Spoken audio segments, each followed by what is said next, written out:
Assalamualaikum warahmatullahi wabarakatuh. Kembali lagi di channel Portal Dimensi dan tentunya masih bersama saya Kang Slamet di sini.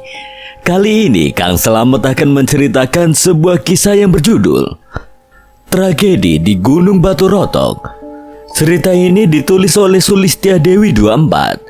Dan sebelum kita masuk ke ceritanya, buat kalian yang belum subscribe channel ini, tekan tombol subscribe-nya terlebih dahulu. Dan tekan tombol notifikasinya agar kalian tidak ketinggalan cerita terbaru dari Portal Dimensi. Gak usah berlama-lama lagi, langsung saja kita masuk ceritanya. Tragedi di Gunung Batu Rotok.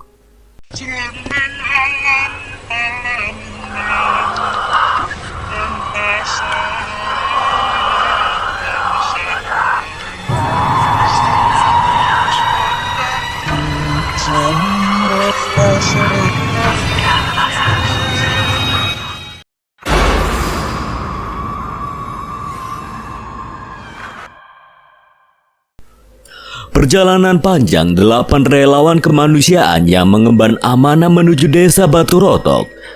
Desa terpencil yang bersembunyi di balik bukit, berada di ketinggian mencapai 1730 mdpl dengan hutan belantara yang jarang terjamah, mengabaikan gangguan yang gagal membuat goyah. Malam yang cerah dan semangat yang merekah di bawah langit kota hari itu membuat senyum ke-8 orang relawan yang akan mengemban amanah menuju desa di pelosok Sumbawa hari itu bersemangat. Waktu menunjukkan pukul 21:12, namun semangat ke-8 relawan tanpa batas. Kamu udah manasin mobilnya? Oh iya, perlengkapan baksosnya jangan sampai ada yang ketinggalan ya. Semua kardus sudah di mobil semua kan? Pasokan makanan aman juga kan? Ucap Prima pada Ramli dan 3 rekan relawannya. Assalamualaikum. Loh, Sulis, kamu jadi ikut? Bukankah kata Nita, kamu gak bisa ikut bareng kita? Nah gitu dong, relawan itu harus siap tempur. Bagaimanapun medan perang yang akan kita lewati, siap bablas. Siap Prima, Sony, siap 86. 8 relawan sudah siap dengan tas ranselnya masing-masing. Mobil pun sudah dipanaskan. Tepat di depan mobil, ke-8 relawan berkumpul berdoa sebelum memulai perjalanan. Bang Indra selaku ketua komunitas berbagi asa memimpin jalannya doa. Mataram Sumbawa, tepatnya di desa Batu Rotok, membutuhkan waktu perjalanan kurang lebih 8-10 jam jika dilihat melalui Google. Namun dengan medan jalan yang tidak begitu bagus, mereka memperkirakan perjalanan akan membutuhkan waktu 12-14 jam perjalanan. Desa ini berada di balik bukit dengan ketinggian mencapai 1730 mdpl. Akibat kebakaran yang terjadi di desa tersebut, 75 rumah hangus dilahap si jago merah dan 280 orang terdampak kebakaran. Nanti sesampai di kapal semua harus istirahat, terutama yang perempuan-perempuan. Karena kira-kira jam 4 subuh kita sudah sampai di Sumbawa dan langsung melanjutkan perjalanan menuju desa Batu Rotok. Jadi tidak ada istirahat ya.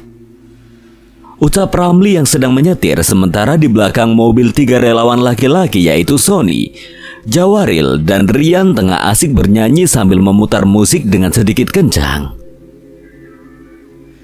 Jadi kegiatan utama kita di desa Batu Rotok besok adalah trauma healing untuk 100 anak korban kebakaran. Kira-kira kegiatan akan kita mulai jam berapa? Sudah saya koordinasikan dengan Pak RT di desa. Saya sampaikan kalau kita insya Allah akan sampai di desa siang. Jadi sesampai di sana kita langsung menuju rumah Pak RT untuk bersiap-siap sebelum ke lokasi acara. Sudah minta tolong Pak RT-nya belum untuk dicarikan 100 anak-anak korban gempa untuk mengikuti trauma healing? Siap Mbak, sudah saya minta untuk dikumpulkan. Alhamdulillah, semoga berjalan lancar. Langit terus menggelap. Desak angin mulai mengisi celah-celah kosong dalam mobil. Waktu sudah menunjukkan pukul 10 malam dan mereka masih menyusuri jalan-jalan menuju pelabuhan Lembar yang nampak sepi. Malam semakin larut dan air laut semakin lembut. Ketiga relawan perempuan, Nita, Sulis, dan Rima sedang asik menikmati istirahatnya di atas sofa yang sudah disediakan pihak kapal laut. Lihat, perempuan yang tidur mengenakan baju hitam itu. Air liurnya jatuh. Ayo Yan, kasih tisu. Kamu aja Son yang kasih. Kamu kan jomblo. Ramli, Indra, dan Jawadil pun tertawa terbahak-bahak melihat kelakuan Rian dan Sony. Sementara di sudut sofa terlihat Sulis terbangun dari tidurnya. Nampaknya dia sedikit pucat karena itu kali pertama baginya melakukan perjalanan jauh melalui jalur laut.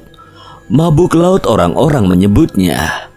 Suara kentut seorang penumpang laki-laki yang tidur tepat di sebelah kanan teman-teman komunitas berbagi asa yang tengah menikmati secangkir kopi malam itu membuat buyar semuanya.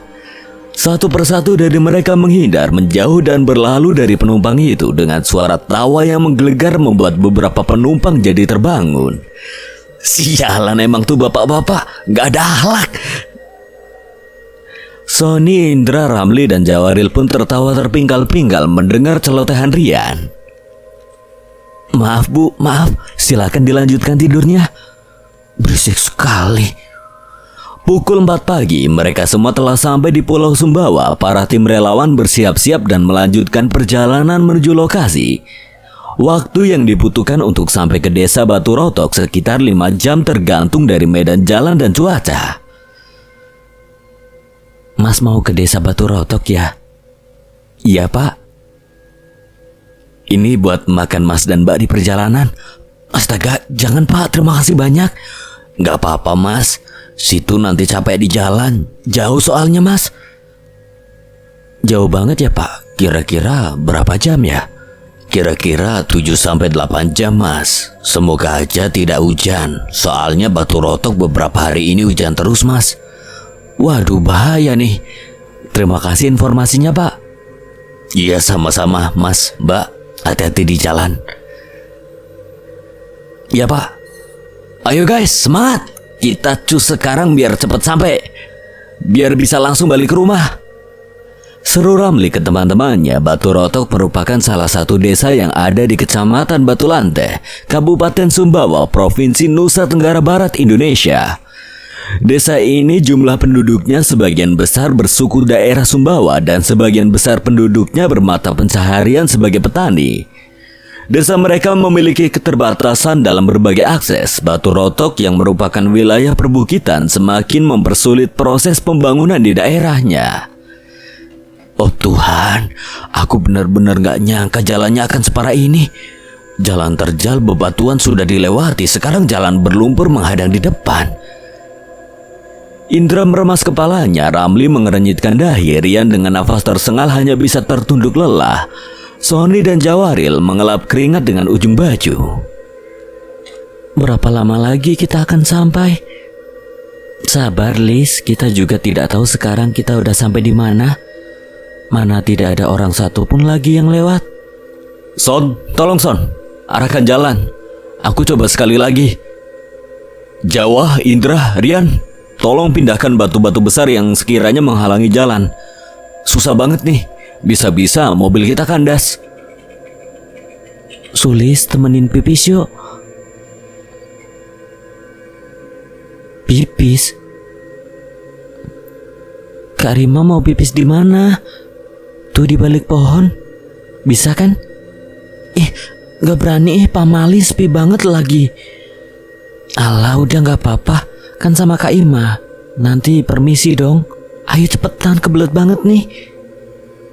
Ayo Kak Nita, bertiga ya temenin. Ditemani kedua rekannya, Rima pipis di balik batu besar dengan ditutupi sehelai kain yang membentang sebagai penutup. Sekitar 30 menit berkutat dengan jalan berlumpur yang berbatu. Akhirnya terlihat 3 orang warga desa yang melintas. Kenapa dek? Susah jalan Pak, jalannya berlumpur banget. Pelan-pelan aja dek, mari saya bantu buat dorong. Iya Pak, terima kasih banyak. Berkat bantuan ketiga warga, mereka bisa melewati jalan berlumpur bebatuan dan bisa melanjutkan kembali perjalanan hari itu. Di sebelah kanan dan kiri terlihat bukit-bukit yang indah serta pepohonan yang hijau menjulang. Langit begitu cerah hari itu, terdengar gemericik air yang mengalir. Tuh, di depan ada sungai. Mau istirahat sebentar di sini. Sekalian bersihin mobil yang penuh dengan lumpur. Oke, bolehlah. Aku juga lapar nih. Apa kita masak di sini aja? Bolehlah, Mbak. Perutku udah bernyanyi nih. Sulis, Nita, bantuin masak ya? Iya, Kak. Canda dan tawa itu terlihat jelas di raut wajah ke-8 relawan. Rasa lelah berjam-jam dalam perjalanan hilang begitu saja setelah mereka bermain-main di atas air sungai. Pak Mansur yang membantu mereka melewati jalan berlumpur itu pun ikut beristirahat bersama. Sedangkan Pak Joni melanjutkan perjalanan mengendarai mobil jeep biru lawas ditemani satu rekannya yang duduk di samping. Terlihat ban mobil yang dikendarai Pak Joni dililitkan besi yang berukuran agak tebal untuk mempermudah mereka dalam melewati jalan yang berlumpur. Pak Joni dan Pak Mansur merupakan warga desa Tepal. Pak Joni dengan badan kekar dan rambut panjangnya itu pun dapat menghibur teman-teman relawan yang terlihat kelelahan selama perjalanan. Sedangkan Pak Mansur, lelaki parubaya yang memiliki hati yang tulus, ikhlas dalam membantu tim relawan ikut beristirahat bersama mereka juga. Di bibir sungai, Pak Mansur dan rekan-rekan relawan menikmati kopi hitam dengan nasi sambal teri yang sudah disiapkan Rima dan teman-teman wanitanya. Terik matahari siang itu terbayar dengan dinginnya air sungai yang membasuh keringat mereka. Masya Allah, nikmat mana lagi yang kau dustakan? Tak heran banyak warga yang masih bertahan tinggal di desa itu. Banyak keindahan dan kenikmatan yang tersembunyi di dalamnya, walau banyaknya keterbatasan yang ada. Waktu sudah menunjukkan pukul 12:09. Mereka pun melanjutkan perjalanan. Sulis, kamu lihat tadi sekelebat yang lewat di sebelah kacamu? Enggak. Emang Kak Nita lihat apa? Enggak apa-apalah, aku salah lihat mungkin. Tidur dulu yuk, ngantuk. Pak Mansur yang menemani teman-teman relawan dalam perjalanan menuju desa Batu Rotok. Rumah Pak Mansur berada tidak begitu jauh dari desa tersebut. Selama perjalanan, beliau banyak bercerita tentang asal-muasal banyaknya warga yang bertempat tinggal di desa terpelosok itu. Semenjak terjadinya kebakaran, desa kami baru terlihat. Sebelumnya jarang ada yang peduli karena akses jalan yang kurang baik membuat banyak orang enggan untuk berkunjung ke desa kami. Listrik juga tidak merata, tidak semua warga menikmati listrik. Ada juga warga yang masih menggunakan lilin dan lampu obor sebagai penerang. Apalagi untuk internet, sangat susah. Apa Bapak tidak berniat untuk pindah, Pak? Tidak, Nak. Nenek dan kakek saya terlahir di sini, dan anak cucu saya pun di sini. Kita sudah menyatu dengan desa ini. Sesulit apapun kita, jika kita berada di tempat kelahiran kita, semuanya akan terasa baik-baik saja, Nak. Ya juga sih, Pak. Benar banget. Waktu terus berlanjut, langit mulai terlihat sedikit menggelap, namun desa Batu Rotok itu pun belum terlihat juga. Beberapa dari warga banyak yang menawari tim relawan untuk bermalam di rumahnya, namun mereka tetap melanjutkan perjalanan. Sungai, bebatuan kering, jalan berlumpur, tanjakan menikung pun sudah dilalui mereka. Namun semangat tetap membara. Tak banyak warga yang berlalu lalang di desa itu, hanya beberapa yang melintas lalu menyapa dengan senyum yang lebar. Ya, begitulah Indonesia, terkenal dengan masyarakatnya yang ramah dan tamah. Tak heran banyak warga negara asing senang berkunjung ke negara tercinta kami ini. Azan mulai berkumandang dan mereka pun mulai mencari masjid atau tempat yang bisa disinggahi untuk sekedar sholat. Pak Mansur sebagai petunjuk jalan memberikan arahan. Kita sudah sampai di desa Batu Dulang. Kita beristirahat dulu di sini. Untuk ke desa Batu Rotok kita harus melewati 3 desa lagi. 3 desa? Ya, Mbak, kita harus melewati 3 desa lagi untuk sampai ke desa Batu Rotok. Terus Pak, kira-kira berapa jam lagi kita bisa sampai ke lokasi? Kalau tidak ada halangan, kira-kira jam 2 atau jam 3 kita bisa sampai lokasi. Oh gitu Pak. Kalau gitu silahkan teman-teman yang mau sholat dan bersih-bersih bisa langsung ke musola ya.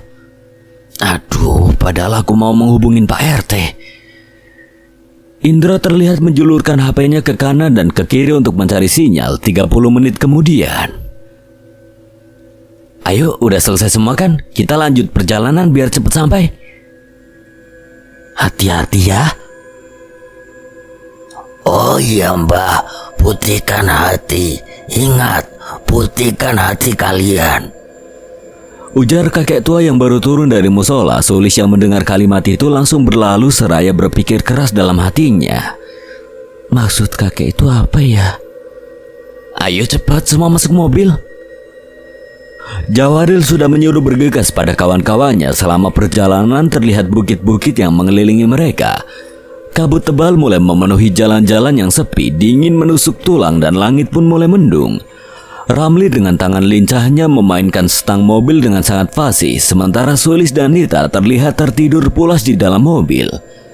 Medan jalan yang kurang begitu bagus menyulitkan tim relawan untuk segera sampai di desa Batu Rotok. Namun Ramli, driver hits Lombok, enggan untuk menyerah. Desa Tepal pun sudah mereka masuki. Terdengar suara gemericik air dari luar mobil. Hujan mulai berjatuhan. 3 relawan laki-laki yang duduk di belakang mobil dengan sigap memasang terpal untuk menutupi kardus-kardus yang berisi makanan dan peralatan trauma healing untuk anak-anak desa agar tidak basah. Pelan-pelan ada sesuatu yang nampak menyeberang jalan. Tabe lewat juluk tabe. Tabe dalam bahasa Sasak Lombok artinya permisi. Kalimat ini diucapkan untuk menghargai siapapun yang bertempat tinggal di desa itu ataupun penghuni desa itu. Kalimat ini diucapkan sebagai sebuah salam untuk mereka yang tak nampak oleh kasat mata. Tiba-tiba terdengar suara hentakan yang sangat keras. Lagi-lagi mobil menabrak batu membuat perjalanan mereka menjadi terganggu. Jarak pandang yang hanya beberapa meter membuat kesulitan. Kabut semakin tebal dan hujan semakin deras. Ambil kiri bang. Pelan-pelan. Pelan-pelan, itu jurang. Rian mengarahkan telunjuknya dan di belakang mobil terlihat Sulis sedang berdiri di sudut pojok pohon rindang sembari berteduh mengepalkan tangan. Kenapa kamu keluar? Sana masuk. Nggak berani Bang Jawa. Takut jurang. Gak apa-apa, sana masuk. Hujan nih. Itu Nita sama Mbak Rima aja udah tidur pulas di dalam mobil. Enggak bang, nanti aja kalau udah lewat. Sulis, masuk. Hujan ini. Ramli menyuruh Sulis masuk. Dengan kaki yang sedikit pincang, Rian berhasil mengarahkan jalan. Jalan berlumpur dengan jurang di sebelah kiri sudah dilalui dengan selamat. Waktu menunjukkan sekitar pukul 2 dan desa Batu Rotok pun semakin belum terlihat. Lewat dari perkiraan, aku pikir jam 2 kita akan sampai lokasi. Bagaimana kita akan menghubungi Pak RT? Sinyal aja tidak ada sampai sekarang, Dra. Nita terlihat sedikit pucat dengan mata yang sayu. Dia melihat. Sulis, bawa balsam. Enggak, cuma bawa hot in. Mau? Boleh sini mintalah. Indra putar balik yuk, aku gak kuat. Sebentar lagi kita akan sampai, kamu harus kuat. Tuhan tidak akan membawa kita sampai sejauh ini untuk sesuatu yang sia-sia. Percayalah, kita pasti melewati semua ini. Kakak, amanah donatur harus sampai ke tangan para korban. Kita kuat, kita solid. Kita pasti bisa, Kak. There is no dead end as long as we involve God. Believe me. Kabut semakin menyapa, udara dingin menusuk sel-sel kulit. Jarak pandang hanya beberapa meter ke depan. Burung hantu nampak menyapa, melintas sekejap dari atas pepohonan. Lantunan ayat-ayat Al-Quran terdengar jelas. Nita hanya terduduk diam sembari menggenggam HP-nya dengan mulut yang komat-kamit membaca surah apapun yang dihafalnya. Kenapa sulit sekali ditarik? Padahal kita udah melewati jalan yang lebih parah dari ini. Indra mengatur nafasnya yang tersengal-sengal sambil tetap memegangi tali. Ramli yang memegang kendali mobil nampak serius memperhatikan jalan mana yang akan dipilihnya. Untuk melewati tanjakan berlumpur itu sudah hampir 1 jam mereka menarik mobil tapi tidak juga berhasil melewatinya. Kita butuh batu yang banyak agar mobil tidak tertanam. Sony, Indra, Jawaril, Rian, dan Pak Mansur pun bergegas mencari batu-batu kecil yang nampak di pinggir jalan. Ranting-ranting pohon yang berdiri di dekat pun menjadi sasaran. Pak Mansur yang memegang parang panjang di tangannya dengan gesit memotong ranting-ranting pohon di dekatnya untuk ditata di ruas jalan berlubang agar memudahkan untuk melewati jalan berlubang yang berlumpur. Bantu doa, kita pasti bisa. Bisa yuk, bisa. Tenaga mulai terkuras, tangan para relawan terlihat memerah, keringat sebesar jagung mulai bercucuran. Baju mereka nampak lusuh dengan percikan lumpur coklat yang memenuhi sekujur badannya. 20 menit berjalan, Nita yang nampak kasihan melihat teman-temannya keluar mobil untuk memberi minuman. Sudah istirahat dulu, ini minum dulu. Sulis pingin pipis. Ih, Kak Rima, apa nggak bisa ditahan dulu? Nggak bisa, udah kebelet banget nih. Mau pipis di mana? Nggak berani, mana udah gelap lagi. Ramli pingin pipis. Ya udah pipis aja, itu minta Sulis temenin. Dia nggak mau, nggak berani katanya. Ya udah pipis di sini aja. Jangan, tunggu nanti aja. Nggak bisa, kebelet banget nih, bukain pintu. Kak Ima bahaya, udah maghrib nih. Mana tahu nanti ada sesuatu yang nggak kita lihat lewat, gimana ayo? Ya udahlah, yang penting kita permisi. Bulu kuduk Sulis berdiri merinding sekujur badannya. Rima yang berada di balik mobil terlihat lega dengan wajah dan senyum dia kembali memasuki mobil. Pak, berapa lama lagi kita bisa sampai? Lumayan, Pak. Ayo, semangat. Azan maghrib udah berhenti. Ayo semangat, tarik kembali mobilnya. Pokoknya malam ini kita harus lewat dari tempat ini. Ucap Indra, Jawaril, Rian, Pak Mansur menarik mobil dari depan sementara Indra dan Sony mendorong mobil dari belakang. Angin tiba-tiba bertiup kencang, daun-daun di tempat itu saling bertabrakan dan menghasilkan suara gesekan. Sulis, sini. Sulis enggan untuk mendekatkan Nita. Persis di bawah ranting pohon bambu, Sulis berdiri sembari mengepalkan tangannya yang kedinginan dan mulutnya yang terlihat mengucapkan sesuatu. Sini Sulis, jangan berdiri di situ.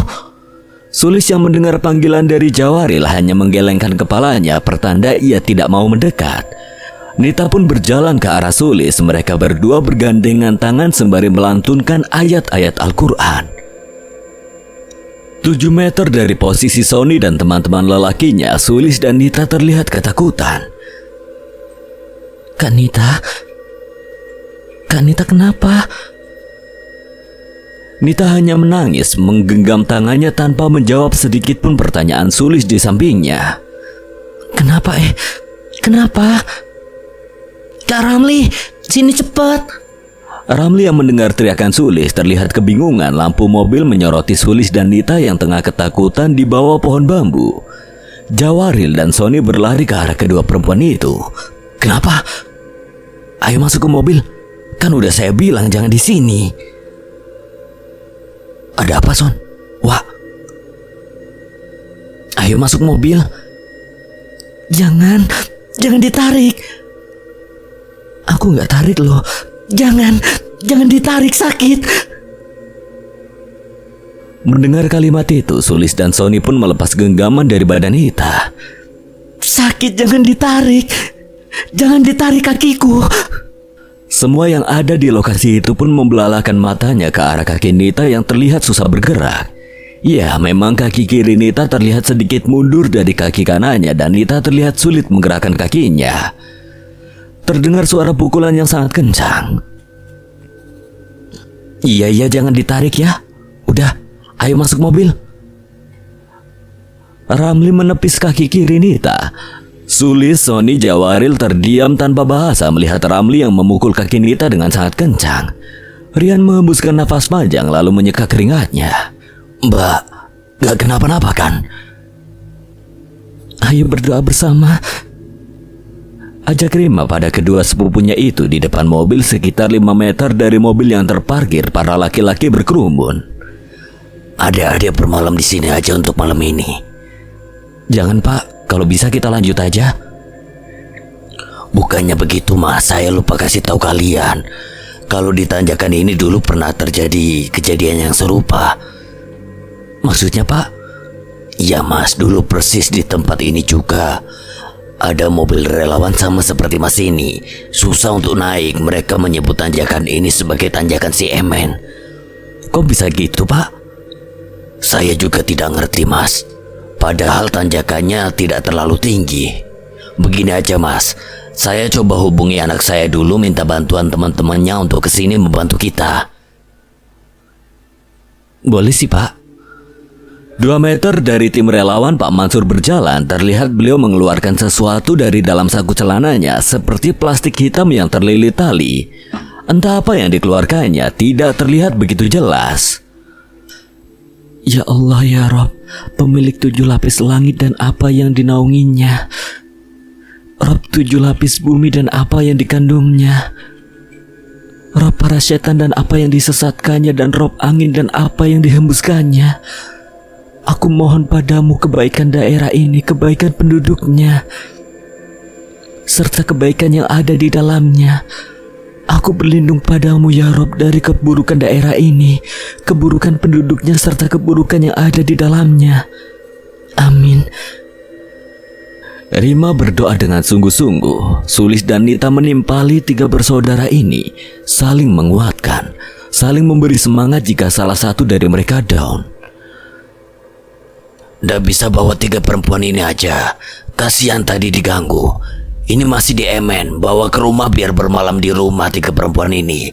Sebentar aja tak ada yang bisa kesini. Terdengar suara Pak Mansur yang sedang berbicara melalui sambungan telepon dengan anaknya. Maaf Mas, anak saya tidak bisa membantu. Sudah terlalu malam katanya. Jadi Mas sama Mbak bermalam di sini untuk malam ini saja. Ini saya ada terpal untuk kalian gunakan sebagai alas untuk tidur. Kebetulan saya baru beli. Ramli melihat ke arah mobil dengan raut wajah yang sedih. Dia seperti kasihan pada istrinya Rima dan sepupunya karena harus bermalam di hutan belantara tanpa penerangan. Kalau begitu saya balik aja Mas. Loh, Bapak mau kemana? Saya balik pulang Mas, saya jalan aja nggak apa-apa. Rumah saya udah dekat dari sini. Bapak bermalam di sini aja sama kami. Saya balik aja Mas, gak apa-apa. Supaya besok pagi saya bisa minta bantuan warga untuk kesini membantu menarik mobil. Berani sendiri? Bapak ada penerangan gak? Ya ada Mas, saya bawa senter kecil. Saya udah biasa kok Mas, jadi gak apa-apa. Kan ini wilayah saya. Sialan, kita datang baik-baik, mereka malah datang mengusik. Rian menggerutu kesal sambil menggulung tali yang digunakannya untuk menarik mobil. Udah ayo, kenapa kamu centil sekali sih? Sony menggerutu kesal sambil menggulung tali yang digunakannya menarik mobil. Dengan senter kecil di tangan kanan dan ranting kayu di tangan kiri serta parang panjang yang terlilit di pinggang, Pak Mansur menyusuri jalan malam itu sendiri tanpa ada yang menemani. Hati-hati, telepon saya jika ada apa-apa. Iya Pak. Keluarin tenda Rian. Di mana tempatnya? Nolai dalam tas keril warna biru bidang. Keluarkan kedua tendanya. Kalian diam di dalam mobil ya, jangan ada yang keluar. Ucap Ramli sembari mengelus kepala Rima istrinya. Malam semakin larut, yang terdengar hanyalah beberapa suara burung-burung hutan yang melintas dan gemericik air yang mengalir. Tepat 5 meter dari tanjakan, ke-8 relawan itu membangun 2 tenda beralaskan terpal untuk tidur. Penerangan hanya menggunakan 2 senter berukuran sedang.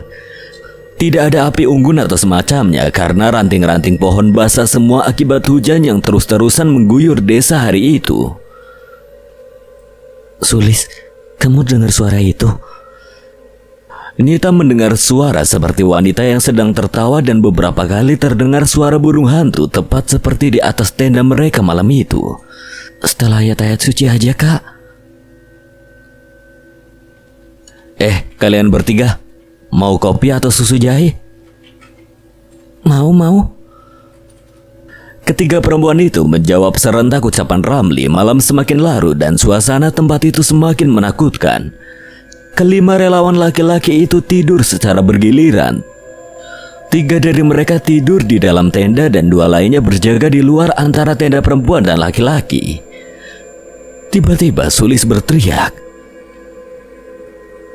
Apa sih? Gak tahu kak, tadi seperti ada sesuatu tepat di belakang tenda ini. Kepalaku seperti ditekan. Udah Sulis, ayo tidur lagi. Gak ada apa-apa kok. Takut. Udah gak apa-apa, tidur. Kok bisa ada suara anjing ya? Padahal di sini tidak ada rumah sama sekali. Mungkin rumah warga udah deket, Yan. Di pertengahan malam, Sony tiba-tiba terbangun dari tidurnya. Dia terlihat keluar dari tenda dan tiba-tiba memuntahkan isi perutnya. Kenapa, Son? Gak apa-apa. Serius, moga aja waktu cepat berjalan. Moga cepat pagi. Jawaril dan Rian pun heran, ada apa dengan Sony? Jawaril dan Sony bergantian untuk tidur. Beberapa kali Sony menengok ke jendela tenda para perempuan seperti memastikan kalau mereka baik-baik saja. Astagfirullah, ya Allah, kaget ih. Rima membalikkan badannya kaget. Ia melihat Nita melotot ke arah dirinya. Lampu HP yang menjadi penerang di tenda itu semakin membuat wajah Nita seperti hantu. Tanpa menjawab apapun, Nita kembali menutup matanya dan tertidur. Langit mulai terang. Hawa dingin semakin menyengat. Jaket tebal yang digunakan para relawan tidak begitu berpengaruh di tempat itu. Kabut terlihat masih menutupi ruas-ruas jalan. Waktu menunjukkan pukul 6 pagi. Relawan sudah terbangun dari tidur malamnya. Nita, tambahkan lagi bumbu nasi goreng itu, Siki. Iya, Kak. Kak Rima, udah segini aja ya matang telurnya. Iya udah, kamu langsung sajikan di piring aja. Mbak Rima, minta sedikit nasi gorengnya ya. Bang Indra ngapain pakai daun, Bang? Ini piring nih. Lah, ini piring. Udah ini aja. Indra berjalan sembari membawa nasi goreng yang dibungkus daun kecil di tangannya. Dia berjalan maju menuju lokasi tanjakan si Emen. Dia melihat ke kanan dan ke kiri seperti mencari sesuatu. Mau kemana, Bang Indra? Mana sini telurnya? Kanita, Bang Indra mau ngapain ya? Diam. Sulis terlihat kebingungan. Ia menatap ke arah Bang Indra yang berjalan. Tiba-tiba Indra menghilang, tapi bukan karena dia Jini oh Jini, tapi dia menghilang karena tertutup kabut tebal yang masih pekat. Udah siap, ayo makan. Di samping mobil di depan tenda, di tengah air yang sedikit mengalir, mereka menyantap makanan dengan lahap. Kopi hitam masih menjadi primadona ke-8 relawan itu. Nakal memang. Iya bener, Yan. Dia pikir dirinya cantik. Gak tahu apa kita yang melihatnya kepingin lari. Rian, Sony, di mana sih kamu melihatnya? Di sana sini dia ada, Wak. Dia terlihat begitu jelas ketika Nita menangis malam itu. Dan nanti kita lanjutin ceritanya kalau udah sampai lokasi. Nita, Sulis, dan Rima pun hanya terdiam bingung mendengar percakapan Rian, Sony, dan Jawaril. Nita, kamu sehat kan? Aman, Kak Rima? Nanti istirahat lagi di mobil, mukamu masih terlihat sedikit pucat. Assalamualaikum. Waalaikumsalam, Masya Allah Pak Mansur. Pagi banget datang ke sini. Sila nyampah, Pak. Mbak, terima kasih. Perkenalkan, ini anak saya. Maaf, Mbak. Saya datang hanya berdua karena warga desa lagi gotong royong di masjid. Iya Pak, nggak apa-apa. Ini kopinya diminum dulu. Bagaimana tidurnya semalam? Tidak ada gangguan? Oh, jangan tanya, Pak. Mendengar jawaban Sony itu, semua teman-teman relawan tertawa terbahak-bahak. Assalamualaikum, permisi numpang lewat. Ucap 2 orang warga yang melintasi tempat di mana teman-teman relawan sedang duduk menikmati kopi. Ya Pak, silakan. Kopi Pak. Adik-adik bermalam di sini ya. Iya, Pak. Kenapa bermalam di sini? Sengaja ingin bermalam di sini. Mobilnya tidak bisa lewat, susah naiknya. Makanya aku suruh bermalam di sini sampai jam 8 malam tidak bisa naik-naik. Oh, si Emen pihak gawe. Ayo sudah kalian siap-siap. Saya bantu dorong. Bisa sudah naik nih. Liwat sudah tanjakan nih. Bisa kok. Keempat warga desa membantu tim relawan membersihkan lumpur yang menempel di ban mobil dengan sigap Pak Mansur dan anaknya membersihkan ban mobil itu dengan ranting pohon yang ada di tangannya. Sementara para wanita membersihkan dan mengemas peralatan masak yang digunakannya. Jawaril, Sony, Rian, dan Ramli membereskan tenda. Ambil batu, kita tutup dulu lubang ini. Oke, Bang. Nita, Sulis, jangan berdiri terlalu jauh. Di sudut kanan jalan, Nita, Sulis, dan Rima berdoa memohon kepada Sang Maha Besar agar bisa melewati tempat itu. Akhirnya, setelah penantian panjang dan banyaknya tenaga yang terkuras, mereka bisa melewati tanjakan Emen dengan mulus. Tidak terlalu lama, hanya butuh waktu 10-15 menit mereka bisa lolos dari tanjakan itu. Memang si Emen tidak kasih lewat saat sendikala. Ini dah gubuk saya, Mas, sederhana. Di depan rumah itu anak saya yang tadi. Silakan masuk. Ya, terima kasih Pak Mansur. Mohon maaf kita tidak bisa lama-lama karena kita udah ada janji sama Pak RT Desa Batu Rotok untuk mengadakan kegiatan. Jadi Tiang pamit nggih, Pak, biar nggak kemalaman lagi pulangnya. Kak Nita lihat di sebelah kiri seperti ada sesajen. Iya atau bukan sih? Sepertinya iya sih, Sulis. Bener kan? Diam. Nggak enak nanti didengar sama yang lain. Terima kasih ya Pak atas bantuannya. Assalamualaikum. Waalaikumsalam. Hati-hati di jalan. Lihat yang di sebelah kanan. Masya Allah, cantik banget. Apa itu ya desa Batu Rotok yang akan kita kunjungi? Sepertinya sih itu Mbak Rima. Iya, cantik banget. Foto dulu yuk, foto. Desa Batu Rotok mulai terlihat setelah beberapa jam perjalanan. Dari atas ketinggian begitu cantik memang, walau kabut sedikit menutupi desa itu. Rumah-rumah warga nampak terlihat sangat kecil jika dilihat dari atas bukit di mana mereka berdiri. Untuk sampai di desa Batu Rotok, mereka memerlukan sekitar 30 menit untuk sampai ke bawah. Namun lagi-lagi jalan menuju desa itu tidak begitu mudah untuk dilalui. Struktur jalan yang tidak merata membuat Ramli sedikit kewalahan.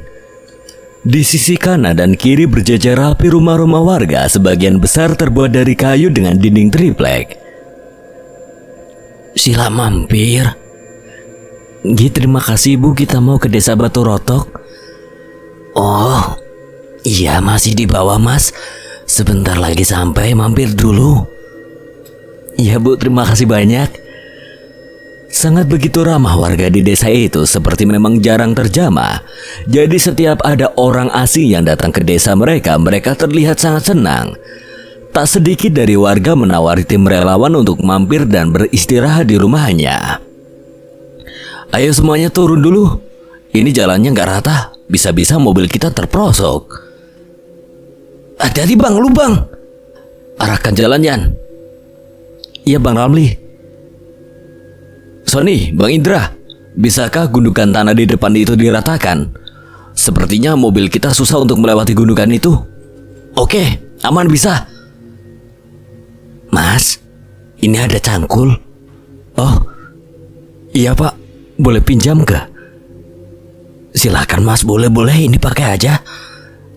Terima kasih banyak Pak. Jawaril, Sony, dan Indra meratakan jalan-jalan yang terlihat tidak merata agar lebih mudah dilalui mobil. Anak-anak di desa itu menonton di sepinggir jalan melihat tim relawan yang sedang mencakul jalan yang tidak rata. Seperti sedang melihat pertunjukan wayang golek, mereka terlihat sangat asik menyaksikan. Nita, Rima, dan Sulis menahan mobil dari sisi kanan jalan agar tidak berbenturan dengan tembok pembatas jalan yang sedikit tinggi. Susah sekali. Bisa nggak mas? Pelan-pelan. Ya Pak, bisa. Sesampainya tim relawan di desa Batu Rotok, Pak RT menyambut di ujung jalan dengan senyum yang lebar. Selamat datang di desa kami. Beginilah keadaan desanya pasca kebakaran. Masih banyak warga yang mengungsi, Pak. Mas, masih ada yang mengungsi di tenda dan sebagian warga mengungsi di rumah sanak saudara mereka yang rumahnya tidak terdampak kebakaran. Ayo silakan ke rumah saya dulu mas, mbak. Istri saya sudah menunggu di rumah. Ya Pak. Sepanjang perjalanan menuju rumah, Pak RT menceritakan penyebab terjadinya kebakaran di desanya. Menurut penuturan Pak RT, kebakaran terjadi disebabkan aki yang meledak di salah satu rumah warga. Karena kesulitan untuk mendapatkan listrik, jadi warga desa berinisiatif mengalirkan listrik menggunakan aki dengan rakitan mereka sendiri. Assalamualaikum. Waalaikumsalam. Sila masuk mas. Mbak, sila langsung ke atas istirahat dulu. Inggih Bu, terima kasih. Semalam tidur di mana mas mbak?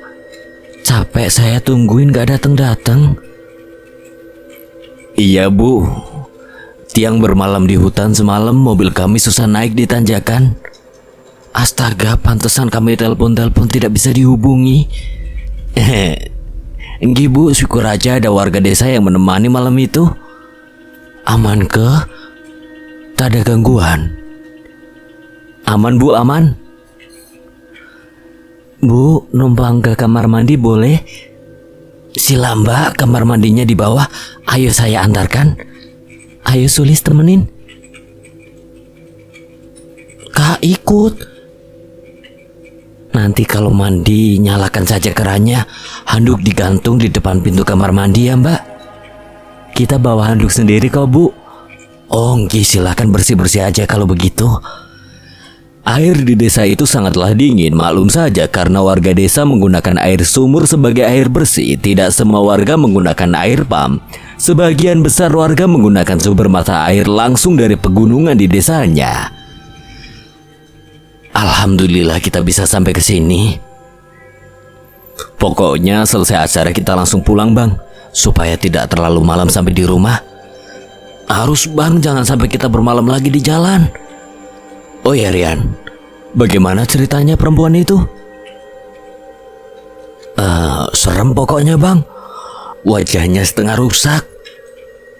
Di mana kamu melihatnya? Di bawah pohon bambu, dia berdiri persis di samping Sulis. Itu yang saya juga bingung, siapa yang pegang kaki Nita malam itu? Yang menarik kaki Nita itu anak kecil Wak. Mungkin itu yang bernama si Emen.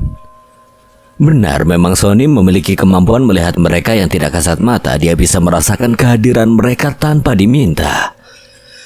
Sebenarnya waktu saya muntah malam itu karena saya menjaga Nita.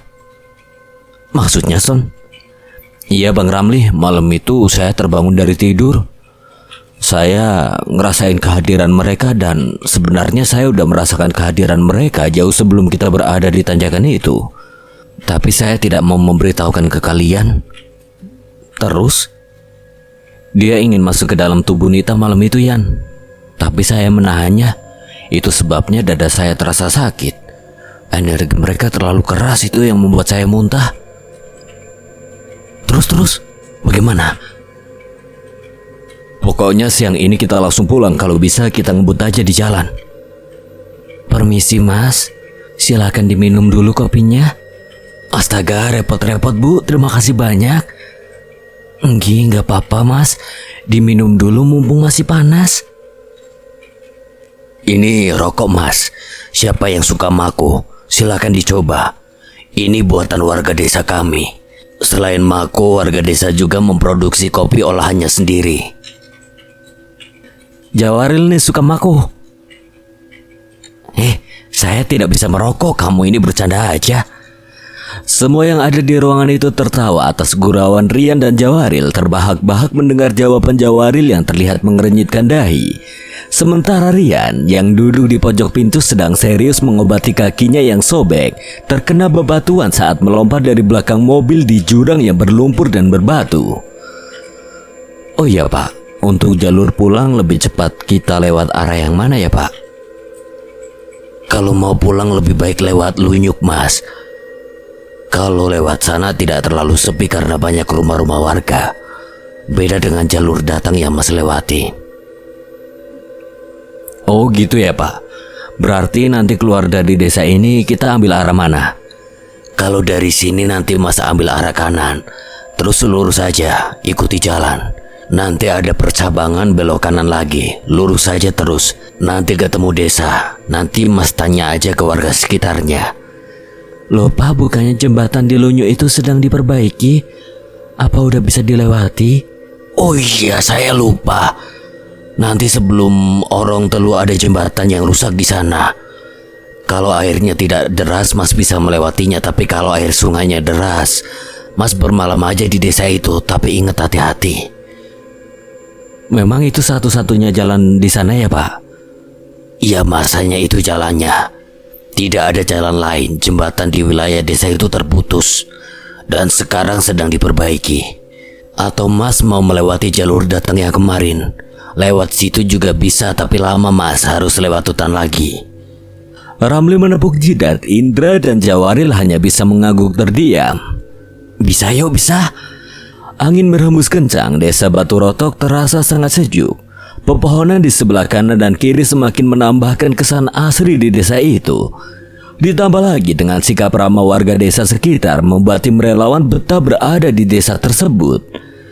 Ingin rasanya bermalam lebih lama di desa itu, namun sayang sekali semua tim relawan memiliki pekerjaan masing-masing di kota yang membuat mereka tidak bisa berlama-lama di desa itu. Setelah semua tim relawan membersihkan badan, Bu RT menyuguhkan jamuan makan siang yang begitu sederhana namun sangat nikmat. Kakak-kakak udah datang, ayo ke aula. Teriak seorang anak perempuan yang sangat antusias melihat tim relawan yang datang. Satu persatu anak-anak itu datang berlari bahkan berteriak memanggil teman-temannya dan mereka terlihat tersenyum sangat bahagia. Trauma healing adalah satu kegiatan proses penyembuhan setelah trauma yang dialami anak-anak desa Batu Rotok agar bisa terus melanjutkan hidup tanpa bayang-bayang kejadian kebakaran yang menimpa desa mereka. Segala cara dilakukan tim relawan untuk menumbuhkan rasa percaya diri mereka kembali. Canda dan tawa tercipta di tempat itu. Satu persatu games yang akan diadakan tim relawan dilahap habis oleh anak-anak di tempat itu. Kakak itu temennya satu kenapa nggak ikut main? Teman kakak yang mana dek? Itu yang di ujung gedung. Kok kakak itu diam aja nggak main sama kita? Rima terdiam memperhatikan setiap rekan-rekannya. 1, 2, 3, 4, 5, 6, 7, 8. Sudah komplit kok, maksud adik teman kakak yang mana? Anak itu menghilang, Rima jadi ketakutan. Suara angin berhembus melewati telinga Rima, bulu kuduknya merinding. Padahal tempat itu sangat ramai, langit juga terlihat sangat cerah. Namun Rima merasa sangat takut. Dia berlari ke arah Ramli suaminya dan kembali bergabung bersama rekan-rekannya. Arah mana yang akan kita ambil, kanan atau kiri? Kanan bang, seingat saya tadi Pak RT menyuruh kita untuk mengambil ke arah kanan. Ambil kiri bang, sepertinya jalan itu sering dilalui kendaraan. Terlihat seperti jalan baru jadi, lagian kita udah 2 kali ngambil jalur kanan. Jadi kita harus ambil kanan atau kiri nih? Ya udah terserah bang, bismillah aja. Ramli memutar stang kemudinya. Dengan insting Rian, Ramli mengambil jalur kiri. Jalan itu terlihat sangat lebar, tanahnya terlihat berwarna coklat seperti baru diuruk. Sedangkan jalur kanan terlihat sangat sempit dan terlihat ada tanjakan di depannya. Tutup jendelanya. Hati-hati bang, lanjut aja jalannya. Astagfirullahaladzim, suara apa itu? Burung nabrak mobil kita. Astagfirullah ya Allah. Kamu hati-hati. Stop dulu bang Ramli. Saya pinggirkan dulu burungnya. Jangan, lanjut aja jalan bang. Tutup semua pintunya. Kabut terlihat sangat mengepul di tempat itu. Suara burung-burung terdengar sangat kencang. Tepat di sisi kiri mobil terdapat pohon yang sangat tinggi tanpa ada satupun daun yang menumbuhinya. Sepertinya disitulah burung-burung itu bertempat tinggal. Suasana saat itu terasa sangat mencekam. Darah dari burung yang tertabrak masih membekas di kaca mobil sebelah kiri. Ketiga perempuan di dalam mobil itu terlihat sangat ketakutan. Lantunan ayat-ayat Al-Quran terus diputarnya. Ya Allah, bantu kita melewati tempat ini. Nita, kamu baik-baik aja kan? Iya Karima, saya baik-baik aja. Jangan kosongkan pikiranmu. Baca apapun yang kamu bisa baca. Tabe liwat julu tabe. Suara azan terdengar melalui HP milik Rima. Waktunya sudah menunjukkan pukul 3 sore. Ramli pun mengendarai mobil dengan sangat kencang. Pokoknya hari ini harus sampai rumah. Harus. Setelah 2 jam melewati hutan itu, akhirnya tim relawan menemukan rumah warga. Mereka beristirahat di perkampungan warga, menikmati bakso dorong yang sedang melintas di tempat itu. Mang, baksonya 8 porsi. Di situ ada warung tuh, kita beli minum yuk. Permisi Bu, numpang nanya. Kalau mau ke arah Lunyu lewat mana ya? Oh, tinggal lurus saja Mas. Nanti ada masjid pertama, lurus lagi. Nanti Mas ketemu jembatan, lurus terus. Oh, Bu, terima kasih Bu. Nggih, sama-sama Mas. Habis dari mana Masnya? Dari desa Batu Rotok Bu. Oh, dari Batu Rotok. Jengukin keluarga ya? Enggak Bu, kita relawan dari Mataram. Habis mengadakan kegiatan trauma healing untuk anak-anak korban kebakaran. Oh, Masya Allah. Bagus itu Mas. Terima kasih banyak ya Mas sudah mau peduli dengan desa kami. Ya Bu, sama-sama. Udah kewajiban kita sebagai saudara untuk saling membantu yang sedang kesusahan. Permisi Mas, ini baksonya. Ya Pak, taruh di bergua itu aja. Bu, kami numpang istirahat makan di berguanya, boleh Bu? Ya Mas, silakan. Di sebelah warung milik warga, tim relawan beristirahat menikmati bakso hangat di kala gerimis hujan sangatlah nikmat. Di bergua itu tim relawan bersandar meregangkan kaki-kaki mereka yang terasa pegal karena terus-terusan ditekuk di dalam mobil. Sekitar 1 jam mereka beristirahat di warung itu sebelum akhirnya melanjutkan perjalanan.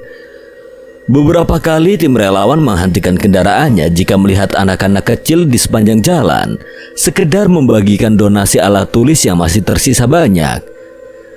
Di sebuah masjid dengan kubah hijau tinggi menjulang, tim relawan kembali beristirahat untuk melaksanakan sholat maghrib. Sulis yang sedang tidak sholat saat itu menunggu tepat di luar masjid. Kamu gak kenapa-napa? Gak apa-apa Son, kok cepet banget selesai sholat? Baru juga mulai. Gak apa-apa. Sony berjalan ke kamar mandi di ujung masjid. Dia terlihat sedang memegang perutnya seraya memuntahkan isi perutnya. Sulis yang memperhatikan Sony dari kejauhan hanya terdiam heran. Setelah semua tim relawan selesai melaksanakan sholat maghrib, mereka melanjutkan perjalanan. Tadi ada yang diganggu si cantik. Serius kamu Son? Iya Wak, dia mengikuti kita sampai ke masjid. Seriusan Bang? Ya Mbak Nita, karena saya ingat Sulis sedang di luar sendiri, makanya saya cepat-cepat selesaiin sholat saya. Karena saya ngerasa di luar itu sangat banyak yang menunggu. Tapi untungnya Sulis baik-baik aja. Kamu gak kenapa-napa kan Lis? Gak apa-apa kok. Tadi saya malah asik main game saat kalian sedang sholat. Sejujurnya Sulis merasakan kepalanya agak sedikit pusing saat itu, namun dia selalu berpikir positif. Palingan karena kecapean, jawabnya dalam hati. Malam semakin gelap, tim relawan optimis bahwa mereka akan pulang malam itu juga. Sepertinya ini jembatannya disebut Pak RT itu. Sepertinya iya Bang, hati-hati. Airnya tidak begitu deras. Kita bisa kok melewatinya. Bismillah yuk, pelan-pelan.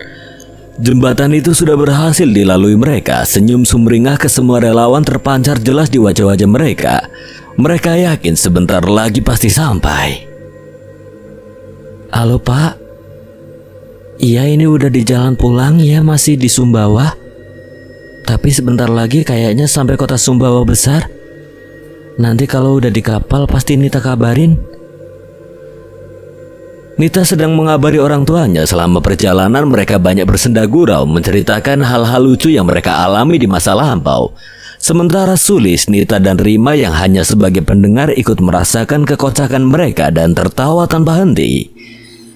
Malam itu sangat cerah, bintang-bintang di langit terlihat sangat cantik, memancarkan cahaya, namun tetap terasa dingin karena hujan yang mengguyur desa sore itu. Tepat 5 meter di depan mobil mereka terlihat aliran yang sangat deras. Astagfirullah, apalagi ini? Ya Allah, ada lagi kendala, subhanallah. Sulis, Nita dan Rima terduduk diam. Indra mengelus-ngelus dadanya, Sony dan Jawaril menepuk jidat. Sepertinya inilah jembatan rusak yang dimaksud Pak RT Desa Batu Rotok itu. Karena terlihat jelas di sisi kiri ada jembatan tinggi yang baru dibangun. Dan di bawah jembatan terlihat sungai besar dengan debit air yang cukup tinggi. Sony, Indra, Rian, dan Ramli menyusuri sungai dengan bergandengan tangan. Mereka melewati sungai dengan senter-senter kecil sebagai penerang malam itu. Sementara Jawaril menemani tim relawan perempuan di dalam mobil. Airnya sangat deras, tingginya di atas lutut orang dewasa. Sepertinya kita nggak bisa melewati sungai itu. Jadi kita harus bermalam di sini. Sulis dengan mata yang berkaca-kaca memeluk Nita di sampingnya. Rima mengambil HP miliknya dan mengabari orang tuanya di rumah. Besok aku harus kerja, bagaimana ini? Ya mau gimana lagi, kita nggak mungkin terobos sungai malam ini. Kamu mau kita ke bawah arus? Mas, tunggu tengah malam aja. Biasanya tengah malam debit air sungainya mulai surut.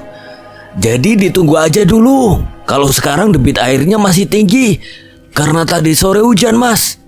Jadinya air sungai membludak. Ucap salah seorang tukang yang bekerja mendirikan jembatan di desa itu. Malam itu, tim relawan memutuskan untuk bermalam di ujung jembatan yang sedang dibangun. Ramli memarkirkan kendaraannya tepat 10 meter dari bibir sungai. Nanti malam kita cek lagi air sungainya, semoga aja bisa surut biar kita bisa melanjutkan perjalanan. Silakan yang perempuan tidur saja dulu di dalam mobil, kami para lelaki tidur di belakang mobil. Tepat di sisi kiri mobil terparkir, terlihat rumah triplek milik para pekerja jembatan. Mereka membangun rumah sementara di bibir sungai itu dalam jangka waktu berbulan-bulan sampai jembatan yang dibangun jadi. Waktu menunjukkan pukul 1:13 dini hari. Kamu dengar suara itu? Suaranya terdengar seperti derap langkah seseorang bertubuh besar. Hanya perasaanmu saja. Ayo kembali tidur. Semoga aja besok air udah kembali surut agar kita bisa melanjutkan perjalanan. Tunggu, ada suara yang manggil. Aku benar-benar gak bisa tidur. Sementara di dalam mobil, Nita kelihatan sulit bernafas, tidak bisa berteriak minta tolong karena badannya seperti tertindih sesuatu. Sulis menangis, mengepalkan tangannya dengan mata yang terpejam. Sulis, bangun! Sulis! Kak Rima, takut. Ada apa, kamu mimpi ya? Iya, aku mimpi. Mas, sini sebentar. Ada apa, loh? Kamu kenapa nangis? Sulis mimpi. Mimpi apa kamu? Ayo ceritain. Sulis hanya terdiam, ketakutan, jari jemarinya terasa sangat dingin, bibirnya keluh seperti ingin berbicara tapi sangat susah. Rima menenangkannya. Ayo cerita, gak apa-apa, kamu ngimpi apa? Aku ngimpi Kak Nita kerasukan, dia ngamuk-ngamuk ingin membunuh kita. Matanya melotot seperti ingin keluar. Aku takut, ayo kita pulang. Aku takut. Tenang dulu, tenang. Kamu hanya mimpi. Nita baik-baik aja kok. Itu dia tidur di luar, gak apa-apa kok. Tenang. Kamu hanya mimpi. Besok kita pergi pulang kok. Sabar ya. Son, jaga Nita. Ayo, coba kita menyusuri sungai lagi. Siapa tahu debit airnya udah kecil. Jawaril, kamu diam di mobil berjaga-jaga ya. Derap langkah itu kembali terdengar. Jawaril merasakan mobil sedikit bergoncang. Senter kecil di tangannya mengarah ke laki-laki yang sedang menyusuri sungai. Terlihat Indra membalas pesan Jawaril dengan mengarahkan lampu senter ke arah mobil di mana Jawaril berdiri. Beberapa kali terlihat Jawaril menyalakan senter itu ke arah tim relawan yang berada di bibir sungai hingga akhirnya mereka kembali ke mobil. Ada apa? Suara itu, aku mendengarnya. Seperti suara langkah seseorang, tapi entah siapa aku tidak tahu. Sialan, kami tidak pernah mengusik, kenapa mereka mengajak perang?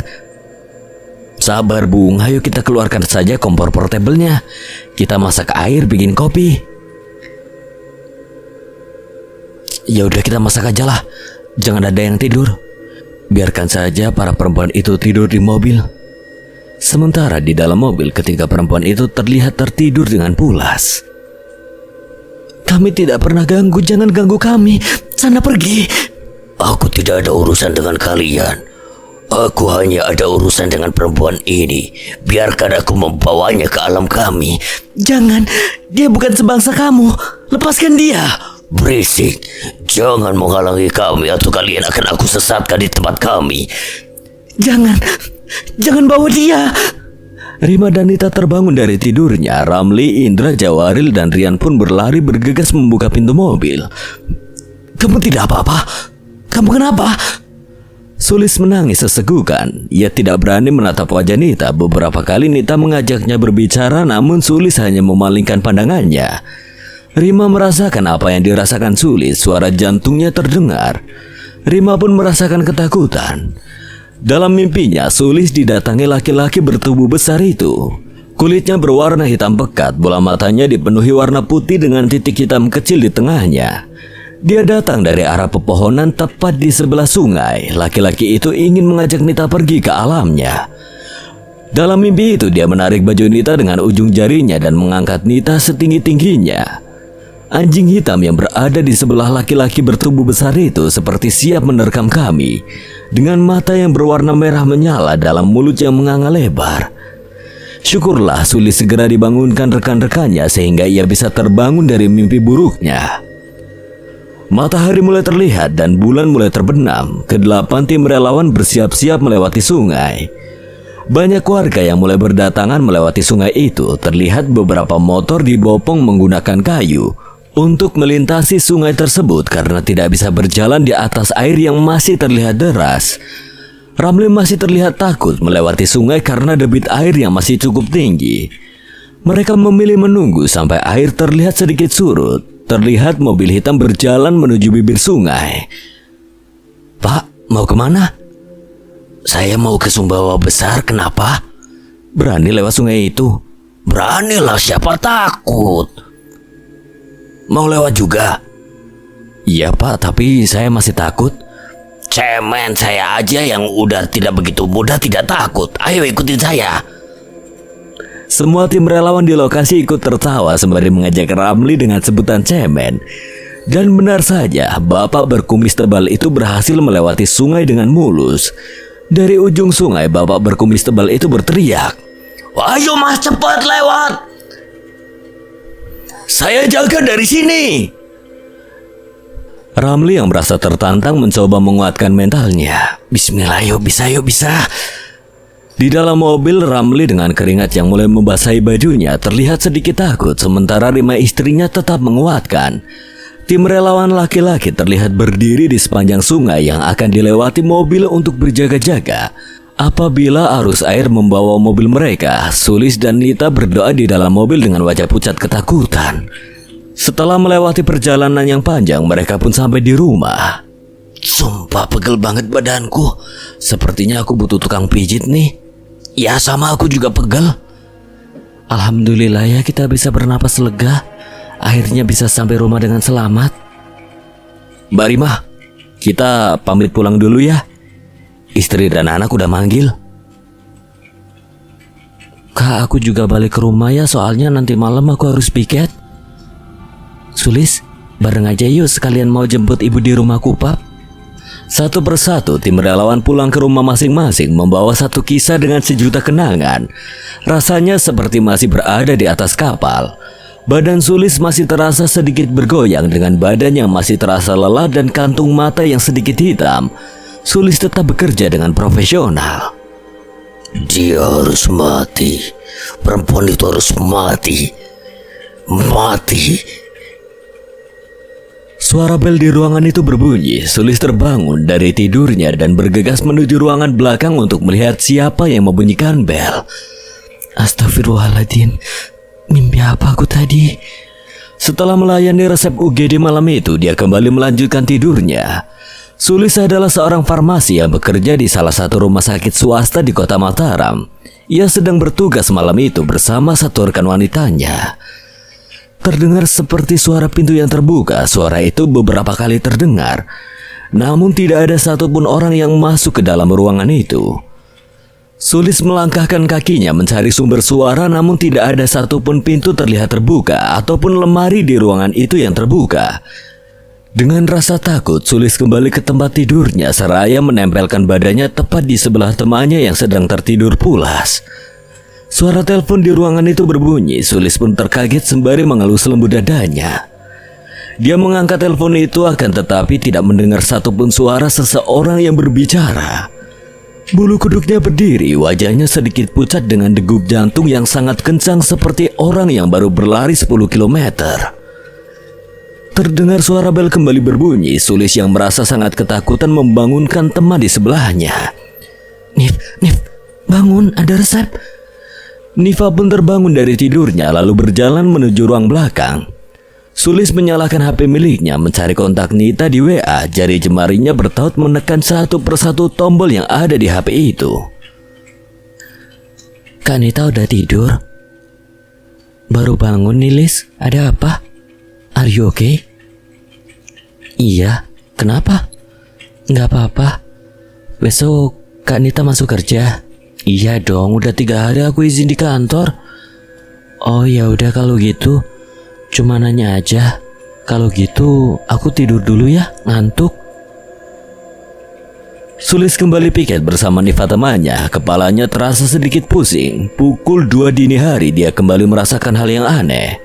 Dia mendengar seperti suara benda jatuh. Suaranya terdengar sangat kencang. Dengan rasa penasaran yang menggebu, dia terbangun dari tidurnya lalu memasang sendal dengan langkah yang sangat pelan. Dia berjalan menuju ruang belakang. Tidak ada satupun barang yang terjatuh. Sulis sudah mengeceknya di segala sisi. Bahkan kamar mandi pun dimasukinya. Dia semakin merasa penasaran. Sebenarnya suara apa sih itu? Azan subuh mulai berkumandang. Sulis yang merasa takut lantas membangunkan Nifa untuk mengantarkannya ke kamar mandi untuk mengambil air wudhu. Selesai sholat, Sulis bercerita pada Nifa tentang keanehan 2 hari piket malam yang dirasakannya. Seriusan? Kenapa Mbak nggak bangunin aku? Bagaimana aku mau bangunin kamu? Kamu terlihat tidur sangat pulas. Tapi syukurlah ya Mbak. Syukur Mbak nggak ngasih tahu aku malam itu. Kalau sampai Mbak ceritain, malam itu mungkin aku akan lari terbirit-birit. Di kedai kopi siang itu, Sulis dan Nita bertemu di salah satu kedai kopi di Mataram. Mereka berdua terlihat berbicara dengan serius. Aku juga merasakan hal aneh di hari pertama kita pulang dari Sumbawa itu. Aku kan sendiri di kamar. Nah tiba-tiba bulu kuduku berdiri. Aku merinding dan itu lama banget. Dan pas menjelang maghrib aku dengar seperti ada suara tangan menggaruk di pintu teras depan. Terus Kak, ya aku ketakutan. Saat aku dengar suara itu, aku langsung mengambil HP dan mengirim pesan singkat ke bapak untuk menemuiku di rumah sebelah. Nita yang merupakan anak bungsu dari 3 bersaudara tinggal sendiri di rumah milik kakak pertamanya. Di sebelah rumah yang ditempati Nita terdapat rumah orang tuanya, hanya berjarak 2 meter dengan satu gerbang yang sama.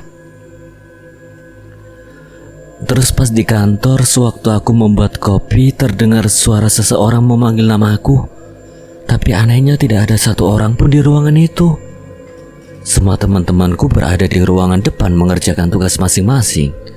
Dan satu lagi, tiap kali aku tidur aku selalu mimpi yang aneh. Hanya saja waktu aku terbangun dari tidur aku lupa mimpiku itu apa. Sama banget Kak. Aku juga 2 hari ini mimpinya aneh-aneh terus. Terus kita harus gimana? Sony, kita harus ceritain ke Sony tentang ini. Gimana? Sulis dan Nita pun sepakat memberitahu pada Sony tentang apa yang mereka berdua alami 2 hari itu. Assalamualaikum bang, boleh aku telepon sebentar?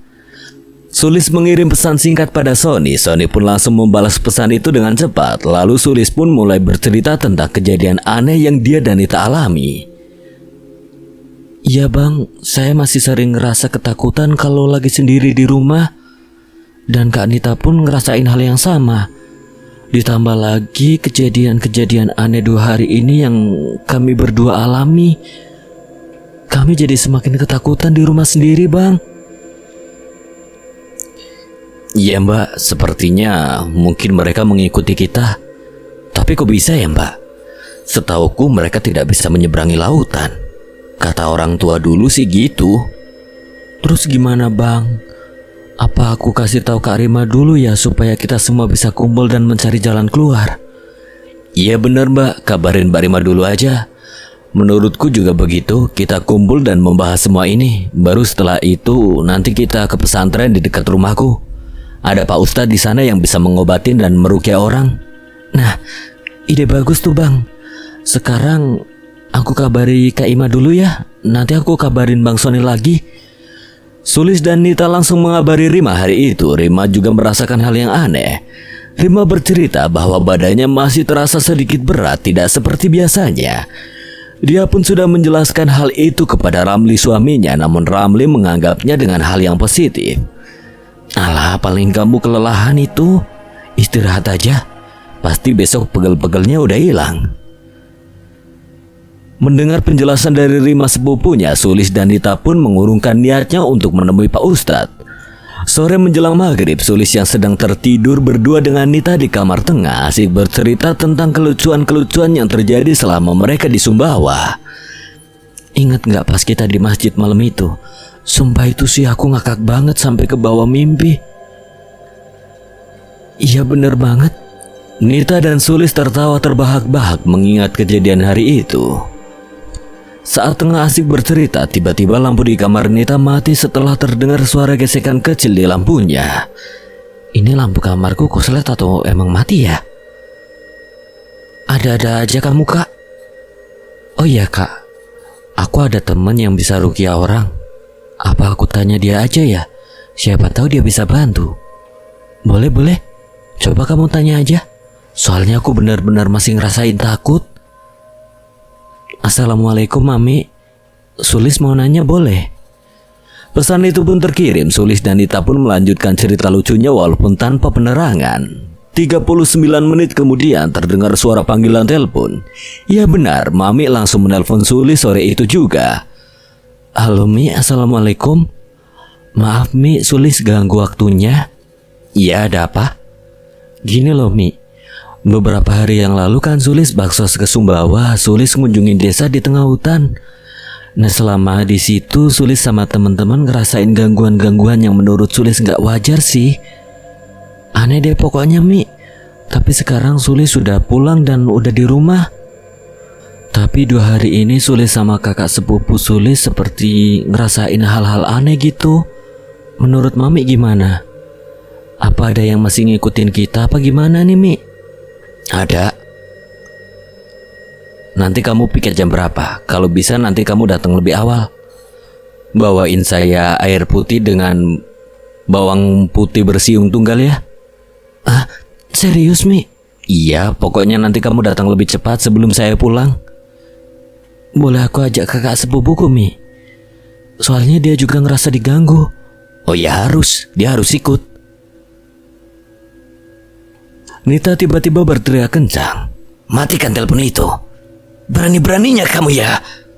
Sulis yang sedang duduk di samping Nita itu pun kaget dengan jari telunjuk yang tepat mengarah ke badan Sulis. Nita mengulang ucapannya dengan lantang.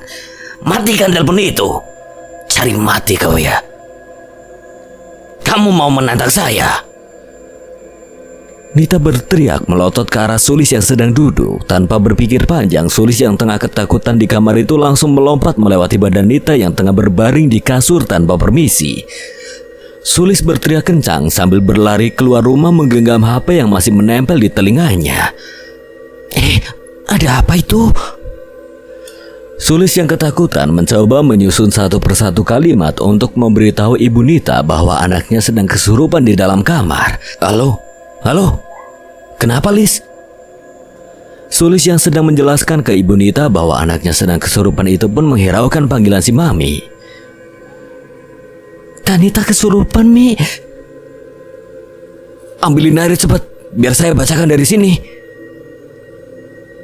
Matikan telepon itu, kamu nantangin saya ya. Cepat ambil air sama garam. Saya bunuh kamu, suruh laki-laki berseragam yang menjaga kamu itu pergi. Sulis yang mendengar teriakan Nita itu pun semakin ketakutan. Dia terlihat sangat bingung antara mau mengikuti perkataan si Mami atau mengikuti perkataan Nita yang minta telepon itu dimatikan, atau menjawab pertanyaan-pertanyaan dari Ibu Nita yang terus-terusan menanyakan kejadian awal. Sulis terlihat panik dan ketakutan. Dia berjalan ke kanan dan ke kiri tanpa arah dan tujuan yang pasti. Sulis pun menghiraukan perintah si Mami lalu menutup teleponnya tanpa basa-basi setelah Nita kembali berteriak kencang. Dengan nafas yang tersengal-sengal dan denyut jantung yang tidak beraturan, Sulis menelpon ayah Nita mengabarkan bahwa anaknya kesurupan di rumah. Sementara Ibu Nita mencoba menyadarkan anaknya di dalam kamar itu. Sulis yang merasa sangat ketakutan memberanikan diri untuk masuk kembali ke kamar di mana Nita dan ibunya berada. Kanita, sadarkah? Buka matanya yuk. Istighfar, buka matanya. Suruh temanmu itu pergi. Suruh yang berseragam yang menjaga kamu dari kemarin itu pergi. Suruh dia pergi, jangan mengganggu saya. Gak ada kok, gak ada yang berseragam di sini. Ayo keluar yuk, kasihan yang punya tubuh ini kesakitan. Sementara tepat di bawah kaki Nita, ibunya duduk sembari membacakan ayat-ayat suci Al-Quran. Tidak akan mempan, apa yang kamu bacakan itu tidak mempan. Ilmu saya jauh lebih hebat dari ilmumu. Kurang ajar, sombong sekali kamu setan. Wanita ini harus mati, dia harus ikut bersamaku. 30 menit kemudian. Bagaimana kejadiannya? Kok bisa Nita kesurupan? Panjang ceritanya. Nanti aja aku ceritain, Kak. Segala macam cara dilakukan, semua ayat-ayat Al-Quran sudah dibacakan, namun setan itu tetap saja tidak mau bergeming. Beberapa kali dia mengarahkan tangan Nita tepat di lehernya seperti ingin mencekik Nita. Siapa kamu? Keluar kamu dari tubuh perempuan ini. Keluarkan saja kalau kamu bisa. Oh, kamu nantangin saya ya? Iblis itu tertawa kencang sambil meliuk-liukan tangannya bak penari profesional. Pak Ustadz terus membacakan doa-doa ruqyah. Di sisi kanan dan kiri terlihat ayah dan kakak Nita berusaha memegang erat tangan Nita agar tidak mencekik lehernya sendiri. Iblis itu terus menantang. Dia harus mati. Kamu mau saya bakar? Silakan saja kalau kamu bisa. Bacaanmu itu lemah. Baiklah kalau itu maumu. Akan saya bakar kamu. Wanita ini harus mati. Saya tidak rela dia bahagia. Dia harus mati. Kalimat itu yang terus terulang dari bibir Nita sore itu. Tubuh Nita terlihat mengeras. Tenaganya sangat kuat seperti tenaga laki-laki. 4 orang yang memegang kaki dan tangan Nita pun kewalahan. Keringat mulai membasahi sekujur tubuh Ustadz dan orang-orang yang berada dalam ruangan itu. Hawanya sangat panas, oksigen seperti terasa semakin menipis. Ayah Nita menarik nafas panjang, sementara kakak Nita yang berada di sebelah kanan Nita terlihat mengibaskan bajunya karena kepanasan. Pak Ustadz terus melantunkan ayat-ayat suci Al-Quran dengan lantang. Hentikan bacaanmu, jangan menantang aku. Pergi kamu, pergi. Aku tidak ada urusan denganmu. Mbak, jangan berdiri di depan pintu. Ucap Pak Ustadz yang melihat Sulis dan sepupunya di ujung pintu. Pak Ustadz terus memaksa iblis itu keluar dari tubuh Nita, namun iblis itu tetap melawan. Sesekali terdengar suara gonggongan anjing yang keluar dari mulut Nita. Suaranya terdengar sangat jelas. Nita mengibas-ibaskan badannya seperti melawan Pak Ustadz. Pergi kamu, pergi. Malam mulai gelap, suasana di tempat itu semakin terasa menakutkan. Beberapa orang yang berada di rumah itu terlihat memuntahkan isi perutnya seperti terkena energi jahat dari iblis itu. Kurang lebih 3 jam berkutat dengan si iblis, Nita pun tersadar dengan baju yang sedikit basah akibat percikan-percikan air dan wajah yang terlihat pucat. Nita mulai memfokuskan pandangannya seperti terheran karena banyak orang yang datang ke rumahnya. Ada apa? Tadi Kak Nita kesurupan. Udah, jangan dipikirin. Gak boleh kosongin pikirannya. Ingat, istighfar. Hari itu Sulis memutuskan untuk menginap di rumah Nita tanpa sepengetahuan Nita.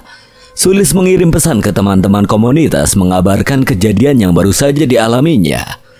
Mereka pun terkejut, bahkan Sony meminta dijadwalkan untuk semua tim relawan agar bisa berkumpul bersama. 1 minggu kemudian, di bawah langit kota malam itu, Sulis, Nita, Sony, dan Rian sedang asik menikmati pemandangan kota dari atas ketinggian bukit. Lampu-lampu rumah warga terlihat seperti taburan bintang yang menghiasi kota malam itu. Angin sepoi-sepoi dengan lantunan musik di salah satu kedai kopi di bukit menambah kesan romantis tempat tersebut. Beranjak 3 meja dari tempat Sulis dan teman-temannya duduk, terlihat sepasang kekasih yang sedang merayakan anniversary. Dipadu dengan petikan gitar laki-laki itu mempersembahkan sebuah lagu untuk sang kekasih. Kalau tidak salah, lagu yang dinyanyikan laki-laki itu berjudul Ragu dari penyanyi Rizky Febian. Lelaki itu bernyanyi dengan sangat merdu. Semua yang berada di kedai kopi itu pun ikut merasakan keso-sweetan pasangan yang sedang berbahagia itu. Aku ke kamar mandi dulu ya, ucap Rian. Sulis, Nita, dan Sony menikmati hidangan makan malam di kedai itu. Dengan nafas yang tersengal-sengal, Rian berlari ke arah 3 temannya. Pulang yuk. Ada apa? Pokoknya kita pulang sekarang. Nanti aja aku ceritain di rumah. Keempat sahabat itu pun pulang. Apa sih? Aneh banget deh Rian. Di tengah perjalanan pulang, Rian terlihat menyetop kendaraannya. Oi, kenapa? Itu tuh bang, di depan. Astagfirullah, astagfirullah. Apa sih? Oi, ada apa? Putar balik cepat bang. Sulis dan Nita yang berada jauh di belakang motor kedua lelaki itu heran melihat mereka berdua berputar balik. Putar balik cepat. Sesampainya mereka di rumah Nita, Rian bercerita bahwa dia melihat kembali sosok perempuan berbaju Bali yang memiliki wajah yang rusak di sebelah kanannya dengan bola mata yang menggelantung panjang hingga ke lehernya. Rian melihat kembali sosok perempuan itu saat dia sedang merapikan rambutnya di kaca kamar mandi yang disediakan kedai kopi. Sosok perempuan itu jelas berdiri di pojok kamar mandi, memelototkan mata kirinya yang masih tersisa ke arah Rian berdiri. Sosok itu pun yang kembali dilihat oleh Sony dan Rian di balik pohon di ujung jalan yang mereka lewati, sehingga Sony dan Rian memutuskan untuk berputar balik. Teror-teror itu masih terus dirasakan. Satu persatu tim relawan mulai menceritakan kejadian-kejadian yang dialaminya. Rima masih merasakan badannya sedikit berat dan pernah satu hari dia merasakan tiupan angin yang sangat kencang di telinga kirinya dan sekelebat bayangan hitam yang melintas sekilas tepat di atas teras rumahnya. Rima juga bercerita sewaktu dia menyiram bunga di sore hari tepat di atas rumahnya, dia melihat sosok perempuan berbaju Bali tengah berdiri persis di pojok atas rumahnya. Namun Rima enggan untuk memikirkannya. Ramli beberapa kali bermimpi aneh, namun dia selalu menghiraukan mimpinya. Bunga-bunga tidur katanya. Sementara Sony pernah ditampakkan sesosok wanita yang tadi yang memiliki wajah rusak sebelah dengan mata kiri yang terlihat menggelantung keluar dari posisinya. Sosok itu sangat membuat Sony kaget karena dia menampakkan dirinya di malam hari saat Sony membuka pintu kamar mandi di rumahnya. Rian dan Jawaril mengalami kejadian yang serupa. Mereka berdua seringkali melihat anjing hitam berukuran besar dengan mata yang merah menyala melihat ke arah dirinya. Dan sesekali mereka ditampakkan sesosok wanita dengan bagian wajah yang rusak sebelah, persis seperti yang Sony lihat. Sementara Nita menjadi pemecah rekor, dia paling sering merasakan hal mistis setiap hari. Sewaktu dia kesurupan beberapa hari yang lalu, 2 ekor burung dara peliharaannya tiba-tiba mati sehari setelahnya. Padahal burung itu tidak sakit sama sekali dan setiap menjelang maghrib, seringkali terdengar suara garukan kuku seseorang tepat di depan pintu rumahnya. serta terdengar suara lolongan anjing setiap di atas jam 12 malam, dan itu hampir setiap hari. Di puncaknya ketika Sulis menemukan ular berwarna hitam berukuran sedang dengan panjang kurang lebih 45 cm dan lebar seperti ibu jadi orang dewasa. Ular itu melintas tepat di bawah motor ketika Sulis akan menyalakan motornya di malam hari. Saat kejadian itu, Sulis berada di rumah Nita. Sulis yang menemukan ular itu langsung berteriak kencang dan melempar motor yang ditungganginya begitu saja, lalu lari terbirit-birit. Dari semua kejanggalan-kejanggalan yang dialami semua tim, dari suara garukan kuku seorang wanita di kala menjelang maghrib, suara panggilan seseorang, burung dara yang tiba-tiba mati, kesurupan yang dialami Nita, ular hitam yang dilihat Sulis, perempuan dengan muka rusak, dan anjing hitam yang dilihat Rima, Sony dan Rian juga Jawaril. Itu pun membuat mereka memutuskan untuk pergi berobat ke salah satu pesantren. Di bawah langit sore itu, Sulis yang tengah bersiap-siap pulang dari rumah sakit di mana dia bertugas kala itu, tengah sibuk memainkan HP-nya. Aku udah di rumah Nita nih. Oke Son, aku kesana sekarang.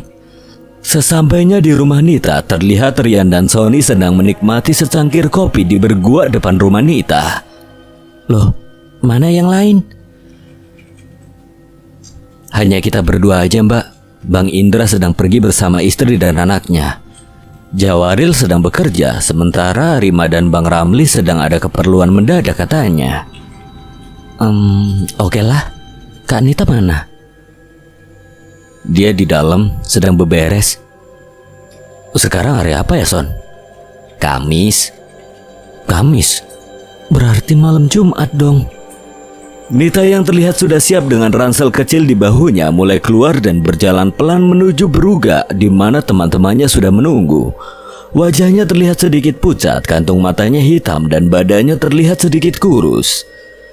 Sulis yang melihat keanehan pada Nita langsung mencolek bahu Sony yang duduk di sebelahnya seraya berbisik. Bang, dia baik-baik aja kan? Gak tahu, Mbak. Bang, kalau gitu nanti kamu aja yang bonceng Kak Nita. Aku takut. Gak apa-apa, Mbak, aman kok. Ya aman karena kamu bisa ngehandle si Astral. Laku. Gak lucu kan kalau tiba-tiba si perempuan itu cekik aku di atas motor.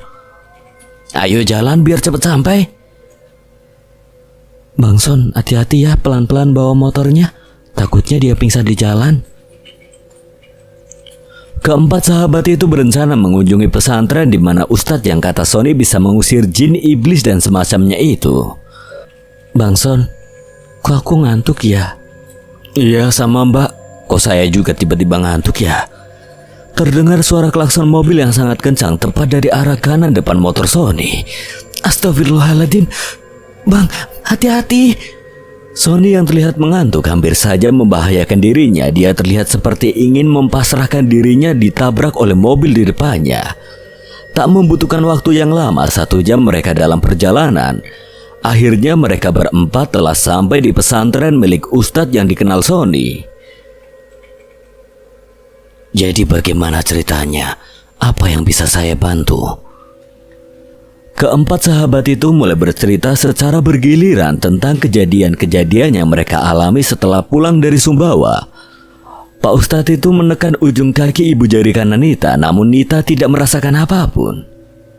Sakit? Enggak, Pak. Coba Mbak baca sholawat 11 kali sambil menghela nafas. Jika Mbak merasakan adanya getaran di badan Mbak, berarti dia ada. Saya boleh mencobanya juga, Pak Ustadz. Oh silakan, Mas dan Mbak kalau mau mencoba silakan. Ini untuk mendeteksi ya. Sulis, Rian, Sony dan Nita pun mengikuti ucapan Pak Ustadz. Baru bacaan sholawat ke-6 tiba-tiba terdengar suara benturan yang cukup keras. Sulit yang tengah menutup mata membaca sholawat itu pun langsung membelalakan matanya dan menghentikan bacaan sholawatnya.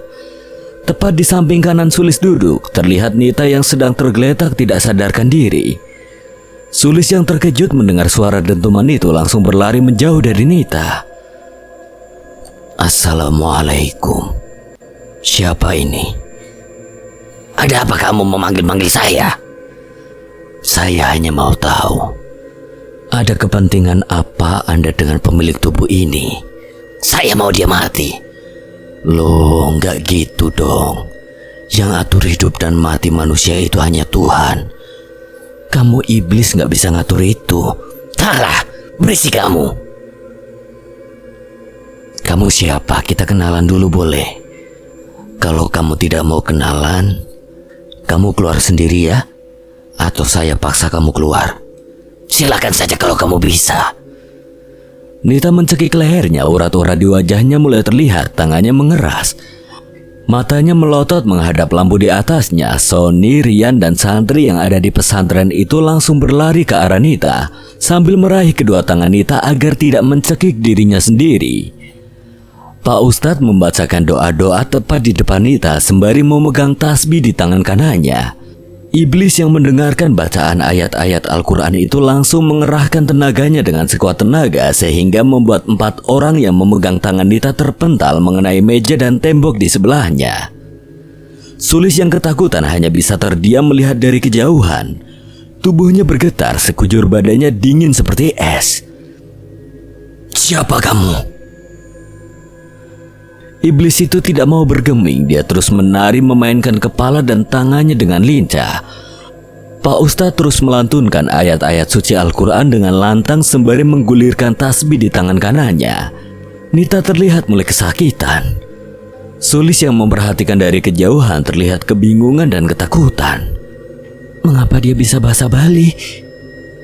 Iblis itu menyerah, Nita terjatuh di lantai. Pak Ustadz terus mengulik informasi, mencoba mengajak berbicara iblis yang ada di dalam tubuh Nita. Dengan tenaga yang semakin melemah, iblis itu mulai menyerah. Saya ingin dia mati. Kenapa kamu ingin membuat wanita ini mati? Saya tidak ingin dia bahagia. Dia harus ikut ke alam saya.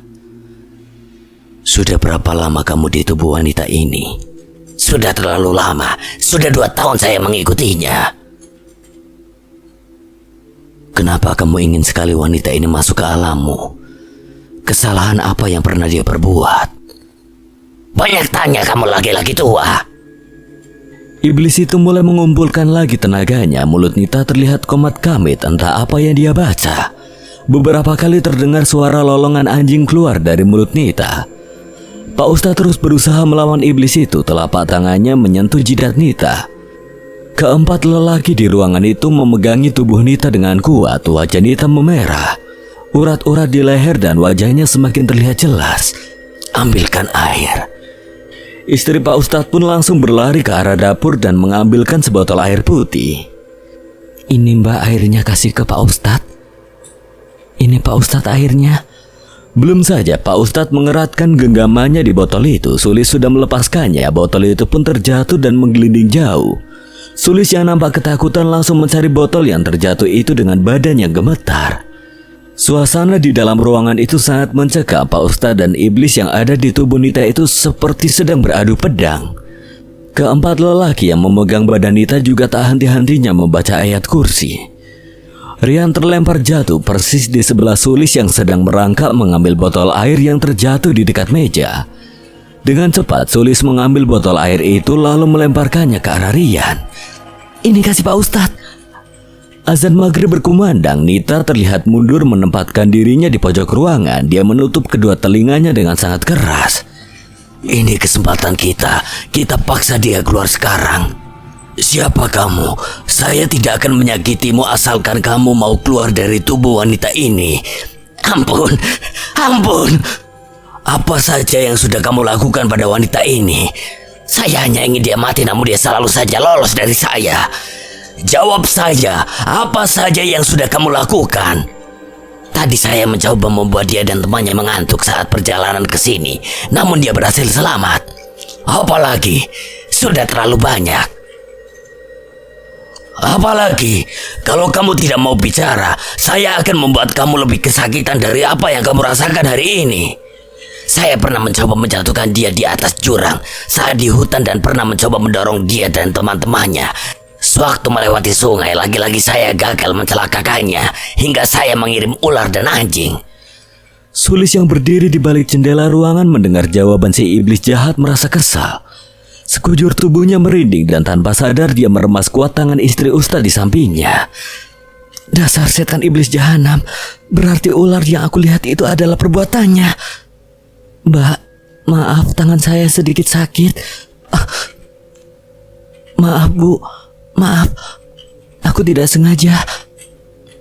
Maaf Bu. Kesalahan apa yang sudah diperbuat wanita ini?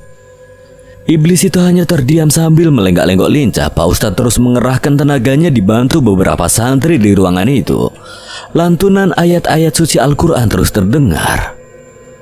Di kedai kopi favorit. Permisi mas, ini pesanannya. Oh oke, terima kasih mas. Silakan ditaruh aja. Oh iya mas, tambah kentang goreng originalnya 1 ya. Oke siap mas. Terus gimana hasilnya kemarin? Apa kata Pak Ustadznya? Terlalu banyak yang ada di dalam tubuh Nita bang. Kata Pak Ustadz, sepertinya dahulu Nita pernah dibuka mata batinnya, tapi yang membukanya itu tidak menutupnya kembali. Dan satu lagi, ada orang yang berniat jahat padanya sehingga mengirimkan sihir pada Nita. Apa? Serius? Ya Wak, kata Pak Ustadznya sih gitu, karena sewaktu di Ruqyah iblis dalam tubuh Nita itu banyak berkomunikasi dengan Pak Ustadz. Di situ kita mendengar semuanya. Siapa yang berniat jahat padanya? Seseorang yang pernah dekat dengan pacarnya. Kata iblis itu sih begitu. Sebab itu dia ingin melihat Nita mati. Tapi ya kita nggak bisa percaya 100%. Karena yang namanya iblis kan mempunyai 1001 macam cara untuk mengelabui umat manusia. Maka dari itu minggu depan Pak Ustadz akan datang ke rumah Nita untuk meruqyah dia lagi dan membersihkan rumahnya dari buhul-buhul yang masih tertanam di rumahnya. Astagfirullahaladzim, aku baru inget bang. 1 minggu sebelum kita ke Sumbawa, aku pernah DM-an di sosmed dengan orang itu. Aku berencana berlibur ke tempatnya bareng Kak Nita. Tapi sumpah waktu itu aku gak ada sama sekali ngasih tahu Kak Nita kalau aku DM-an sama si orang itu. Dan tiba-tiba pas aku baru saja balas DM si orang itu, tiba-tiba Kak Nita melotot ke arahku dan dia nyuruh aku buat ngeblok si orang itu. Sumpah aku gak bohong bang. Sewaktu dia melotot ke arahku, wajahnya Kak Nita aneh banget. Pokoknya beda dari Nita yang biasanya. Serius kamu Sulis? Serius kak. Dan aku langsung nurut dong waktu dia nyuruh aku buat blokir si orang itu. Dan aku langsung blokir laki-laki itu. Coba kalian pikir-pikir deh, dari mana kira-kira Kak Nita tahu kalau aku DM-an sama orang itu? Kok bisa ya?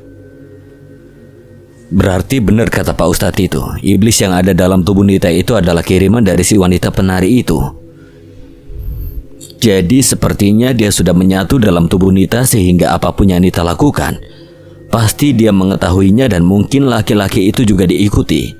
Sehingga si wanita penari itu tahu kalau kamu DM-an sama lakinya. Wallahu alam ya. Terus kita harus bagaimana nih?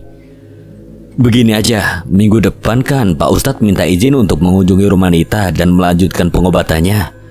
Kita majukan aja harinya tanpa sepengetahuan Nita, karena kalau kita memberitahu Nita, pasti iblis itu akan tahu dan dia akan memberontak. Takutnya Nita malah nggak mau kalau Pak Ustadz datang ke rumahnya. Nah, bener itu Son. Oke, aku setuju sih. Kami juga setuju. Malam itu ketujuh relawan berkumpul di sebuah kedai kopi favorit di kota Mataram tanpa dihadiri oleh Nita. Nita tidak bisa hadir di kedai itu karena sedang mengerjakan tugas kantor. Jadi yang di dalam tubuh Nita itu bukan hantu yang dari hutan yang mengikuti kita ya? Enggak bang, malah si Emen yang membantu kita. Maksudnya?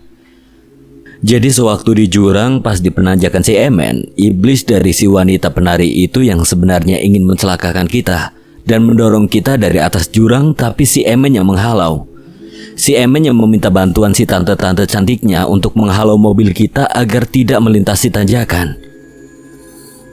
Pantas saja sewaktu kesurupan Nita berlenggak-lenggok lincah seperti seorang penari profesional. Ternyata yang ada dalam tubuhnya itu adalah seorang wanita penari toh. Rima yang mendengar perkataan Sony tiba-tiba mengeluarkan air mata. Rima terlihat sedih sehingga ia tidak sadar sudah menghabiskan beberapa tisu di sampingnya. Ya Allah, maafkan hamba. Hamba sudah berburuk sangka padanya. Si Emen adalah anak kecil dari dunia yang berbeda dengan kita. Dia adalah penghuni hutan di sebuah tanjakan di jalan menuju desa Batu Rotok di wilayah pedalaman Sumbawa. Sewaktu tim relawan melintasi sebuah tanjakan berlumpur yang tidak begitu tinggi, mereka tidak bisa melintasi tanjakan itu dengan mulus sehingga harus bermalam di sebuah hutan yang tidak terjamah dengan tanpa penerangan apapun. Di hutan itu, para relawan merasakan hal mistis yang tidak bisa dilihat dengan mata telanjang namun bisa dirasakan dengan hati dan mata batin manusia. Suara anjing yang beberapa kali melolong di tengah hutan kala itu ternyata adalah suara anjing si wanita penari. Sesosok wanita bermuka rusak sebelah dengan mata kanannya menggelantung hingga ke leher, dan anjing hitam berukuran besar bermata merah adalah sosok kiriman dari si wanita penari. Sosok itulah yang selama 2 tahun ini menemani Nita. Berarti yang melintas di atas kepala saya malam itu si Emen ya? Yang mana? Itu loh Kak Ima, waktu aku kebangun tengah malam dan Kak Ima kaget waktu itu. Aku kan pernah bilang ke Kak Ima seperti ada sesuatu persis di atas kepala kita. Dan kepalaku waktu itu terasa ditekan gitu. Ingat gak? Maaf ya Sulis. Itu aku yang lewat. Waktu itu aku mau keluar nyari tempat buat buang air dan gak sengaja nyenggol kepala Sulis karena gelap banget gak ada lampu. Maaf ya. Sialan, aku pikir hantu bang. Bang Indra ini. Semua yang ada di ruangan itu tertawa terbahak-bahak. Rian bahkan sambil mengeluarkan air mata karena tidak kuat menahan tawanya. Dengan adanya kejadian yang dialami semua tim di desa Batu Rotok membuka misteri tersembunyi yang ada selama ini. Bersyukur dengan adanya kejadian ini, akhirnya kita bisa lebih dulu mengetahui niat jahat seseorang pada Nita, sehingga Nita bisa diobati lebih cepat.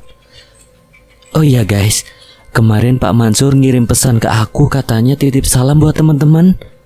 Bacain aja apa kata Pak Mansur. Oke, aku bacain ya. Assalamualaikum Mbak, saya Pak Mansur yang kemarin numpang di mobilnya sewaktu di Tepal. Apa kabar Mbak dan Mas?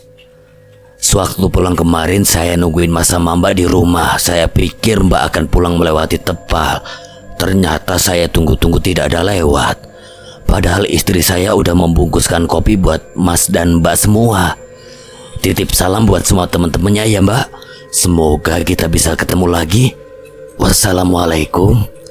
Waalaikumsalam warahmatullahi wabarakatuh. Masya Allah, Pak Mansur baik banget ya. Kapan-kapan kita ke Batu Rotok lagi yuk. Boleh bang, tapi kita selesaikan dulu ini. Semua yang ada di ruangan itu tertawa mendengar jawaban Indra. Malam semakin larut, namun mereka tetap asik menikmati suasana kota malam itu. Sekian. Terima kasih buat Sulistia Dewi 24 yang telah mengizinkan saya membawakan ceritanya. Apabila ada kesalahan atau kekurangan, Kang Selamet memohon maaf sebesar-besarnya. Akhir kata, Kang Selamet pamit undur diri. Wassalamualaikum warahmatullahi wabarakatuh. Sampai berjumpa lagi.